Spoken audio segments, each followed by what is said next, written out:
మొత్తం అంతా బాగా కలిపి ఇప్పుడు చేతికి ఉండ అయ్యేలాగా చూసుకోవాలి. ఇలా ఉండ అయ్యింది అంటే క్వాంటిటీ సరిపోయిందని అర్థమండి. ఈ పిండిని ఇలా పక్కన పెట్టుకుని మనం ఒక అర లీటర్ పాలు తీసుకుని మరిగించి ఉంచాలండి. అవి చల్లారుతూ ఉంటాయి కదా, ఈ లోపల మనం కరిగించిన బెల్లం ఉంది కదండి, ఆ బెల్లం వడకట్టేసి తీసుకోవాలి. ఈ మొత్తం బెల్లాన్ని అంతటా కూడా ఇలా మరిగించిన పాకాన్ని ఇందులో వేసుకుని ఒకసారి గరిటెతో కలిపేసుకోవాలండి. చేయి కాలిపోతుంది.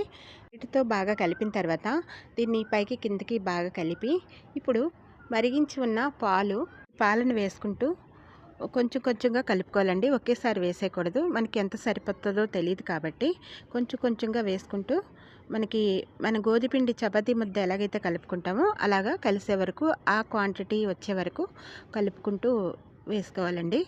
ఇప్పుడు ఇలా కలిపేటప్పుడు పాలు చల్లారినవే కాబట్టి చేయి కాలదు. ఇలా వేసుకుంటూ మొత్తం ముద్దంతా